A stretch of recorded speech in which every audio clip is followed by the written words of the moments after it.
brought to you by ITIL.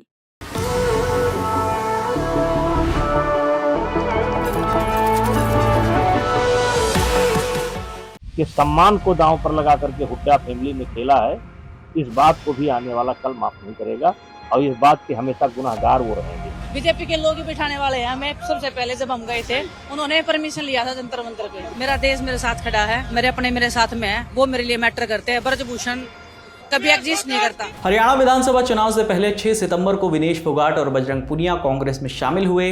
दोनों के कांग्रेस में जाने के बाद से बीजेपी के नेता ब्रजभूषण शरण सिंह पहलवानों के आंदोलन को कांग्रेस का प्लान बता रहे हैं। उनका आरोप है कि साल 2023 वाला जो आंदोलन था पहलवानों का कभी था ही नहीं, वो कांग्रेस की चाल थी जिसमें बेटियों का इस्तेमाल किया गया था।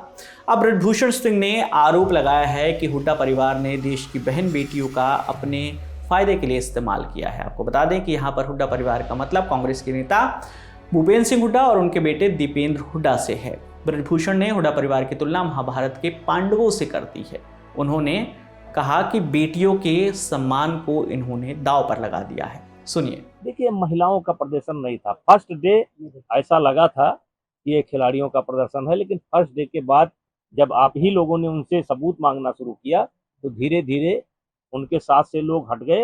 अंत में एक फैमिली, एक अखाड़ा, जीजा साली और एक अखाड़ा, जिसके सर्वे सर्वा भूपेंद्र हुड्डा है और बाकी खिलाड़ी या बाकी लोग उनके साथ नहीं है। अब महाभारत के समय द्रौपदी को दांव पर रख करके जुआ खेला गया था और हार गए, पांडव हार गए।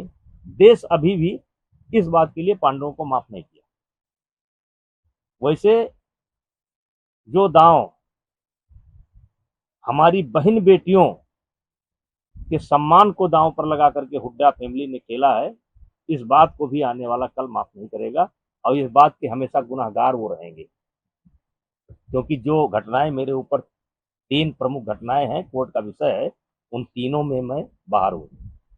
एक में मैं सर्बिया हूँ और 2 में मैं लखनऊ में हूँ, ऑन कैमरा हूँ। तो ये सारी चीजें जब निकल करके आएगी तो उस समय इनको जवाब देते नहीं बनेगा। उनसे एक सवाल मैं पूछना चाहता हूं कि एशियन गेम्स में बिना ट्रायल के क्यों गए थे? आपको बताते चले कि विनेश फोगाट और बजरंग पुनिया उन पहलवानों में से हैं जिन्होंने ब्रजभूषण शरण सिंह पर यौन शोषण के आरोप लगाए थे और साल 2023 में दिल्ली के जंतर मंतर पर प्रदर्शन भी किया था। उस वक्त ब्रजभूषण शरण सिंह भारतीय कुश्ती महासंघ के अध्यक्ष थे, साथ ही कैसरगंज से बीजेपी के सांसद भी थे। ब्रजभूषण सिंह का कहना है कि पहलवानों का आंदोलन कांग्रेस की चाल थी।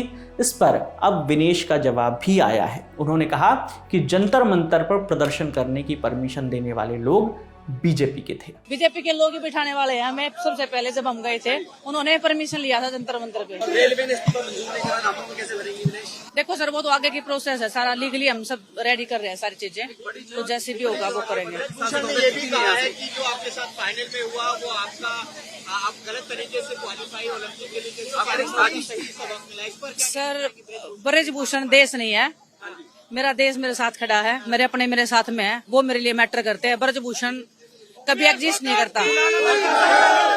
मेडल का दुख तो उसी दिन कम हो गया था जब मैं एयरपोर्ट से आई थी। मेरे देशवासियों ने जो प्यार दिया था, वो दर्द, वो दुख उधर कम हो गया था।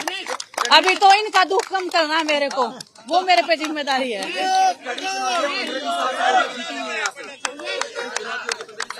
चुनौती तो देखो सर, 30 साल की होगी, मैं चुनौतियों से निकल के आई हूँ। कांग्रेस में जाने के बाद विनेश ने एक्स पर भूपेंद्र और दीपेंद्र हुड्डा के साथ 2 तस्वीरें शेयर की थी। 7 सितंबर को विनेश ने लिखा था, हुड्डा साहब की खेल नीति ने हरियाणा को खेलों में अग्रणी बनाया है। उनके कार्यकाल में खिलाड़ियों को डीएसपी जैसी नौकरियां, कैश अवार्ड मिले, जिसने युवाओं को खेल की तरफ आकर्षित किया और अंतर्राष्ट्रीय स्तर पर मेडल जीतने की प्रेरणा दी। मैं आज भी उस दिन को नहीं भुला सकती जब हमें दिल्ली की सड़कों पर घसीटा गया था। उस कठिन समय में हमारे बड़े भाई दीपेंद्र हुड्डा जी ने न केवल हमारे साथ खड़े होकर हमें साहस दिया, बल्कि देश की बेटियों के साथ हो रहे अन्याय के खिलाफ भी मजबूती से आवाज उठाई थी। अब ब्रजभूषण शरण सिंह हुड्डा परिवार और विनेश फोगाट की नज़दीकियों पर सवाल उठा रहे हैं। उनका आरोप है कि दोनों ने मिलकर दूसरे पहलवानों के सम्मान को दांव पर लगाया है। आपकी जानकारी के लिए बता दें कि विनेश फोगाट जींद जिले की जुलाना सीट से विधानसभा का चुनाव लड़ेंगी। सूत्रों के माने तो विनेश 11 सितंबर को अपना नामांकन दाखिल कर सकते हैं। वहीं अब तक बजरंग पुनिया को स्टार प्रचारक का जिम्मा मिलने की खबरें सामने आई हैं। हरियाणा में विधानसभा चुनाव 5 अक्टूबर को होंगे और नतीजे 8 अक्टूबर को आएंगे। इस पूरी खबर पर आपकी जो भी राय है आप हमें कमेंट सेक्शन में ज़रूर बताइएगा। आपके लिए तमाम जानकारी लेकर आए थे हमारे साथी विभावरी। मेरा नाम है विकास वर्मा। देखते रहिए दी ललन टॉप। शुक्रिया।